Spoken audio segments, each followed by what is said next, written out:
Daily taste the daily. అక్కడ వైసీపీలో కట్టప్పలు కుప్పలు తెప్పలుగా ఉన్నారా? ఫిల్టర్ చేసేసరికి ఇన్ఛార్జీలకు తల ప్రాణం తోక్కొచ్చేస్తోందా? కష్టమైనా కాస్త ఆలస్యంగానైనా సరే వాళ్ళని గుర్తించి కత్తిరించే కార్యక్రమం మొదలైందా? పార్టీ పదవుల అప్పగింత నుంచే ఈ ప్రోగ్రాం నడుస్తోందా? వచ్చే ఎన్నికలకు ఇప్పటి నుంచే సొంత టీమ్స్ ని తయారు చేసుకుంటున్న ఆ లీడర్స్ ఎవరు? ఏ నియోజకవర్గాల్లో ఈ పరిస్థితి ఉంది? ఉమ్మడి కృష్ణా జిల్లాలో కొత్తగా బాధ్యతలు చేపట్టిన వైసీపీ ఇన్ఛార్జీలు పార్టీలో కట్టప్పల మీద స్పెషల్ ఫోకస్ పెట్టారట. తమతోనే ఉంటూ వైసీపీ నుంచి కూటమి పార్టీలోకి మారిన వాళ్లకు కూడా టచ్ లో ఉన్న వాళ్ళని కట్టడి చేసే ప్రయత్నంలో ఉన్నట్టు తెలుస్తోంది. ప్రత్యేకించి మైలవరం, జగ్గయ్యపేట, పెనమలూరు నియోజకవర్గాల్లో ఈ ఆపరేషన్ నడుస్తోందని అంటున్నారు.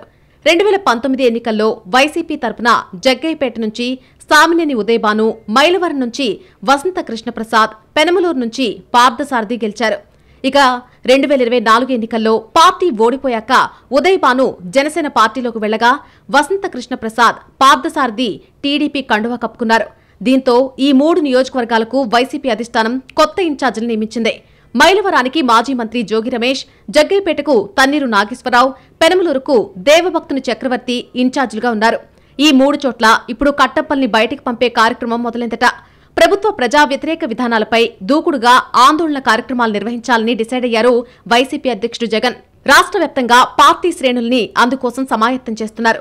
ఈ సమయంలో ఎక్కడికక్కడ నియోజకవర్గాల్లో పార్టీ కమిటీల కూర్పు బాధ్యతను ఇన్ఛార్జీలకు అప్పగించారాయన.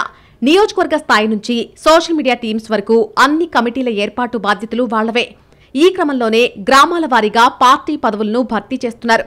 అలాంటి నియామకాల విషయమై ఈ 3 నియోజకవర్గాల్లో కొన్ని జాగ్రత్తలు తీసుకుంటున్నట్టుగా తెలిసిందే.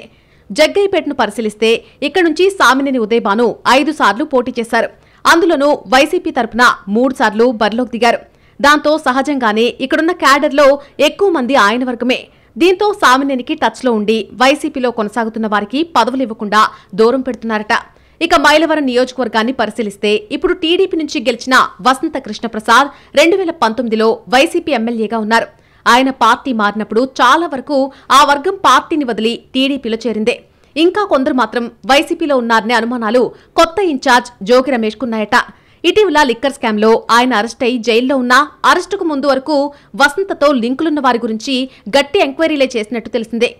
వాళ్లతో టచ్ మీ నాట్ అన్నట్టుగా వ్యవహరిస్తూ వారికి పదవులు ఇవ్వలేదట. ఇక పెనమలూరు నియోజకవర్గం నుంచి పార్థసారథి 2 సార్లు పోటీ చేశారు. గత ఎన్నికలకు ముందు టీడీపీలో చేరి నూజివీడ్ నుంచి గెలిచారాయన. ప్రస్తుతం పెనమలూరులో వైసీపీ దేవభక్తుని చక్రవర్తికి ఇన్ఛార్జ్ బాధ్యతలిచ్చిందే.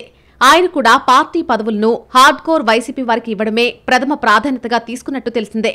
మా వాళ్లకే ఇవ్వాలంటూ సీనియర్స్ నుంచి రకరకాల ప్రతిపాదనలొస్తున్నా ఆ విషయంలో చక్రవర్తి ఆచితూచి వ్యవహరిస్తున్నారట. ప్రతిపాదనల్ని 1కి 10 సార్లు చెక్ చేసుకుంటున్నట్టు చెబుతున్నారు. సొంత పార్టీలో ఉండి పక్క పార్టీ వారితో పొలిటికల్ రొమాన్స్ చేస్తున్న వారికి చెక్ పెట్టడం కోసమే ఇదంతా అని మాట్లాడుకుంటున్నాయి వైసీపీ వర్గాలు. వచ్చే ఎన్నికల నాటికి సొంత టీములను సిద్ధం చేసుకోవడం కూడా ఇప్పుడు కట్టప్పలను గుర్తించడానికి కారణమని పొలిటికల్ సర్కిల్స్ లో చర్చ జరుగుతోంది.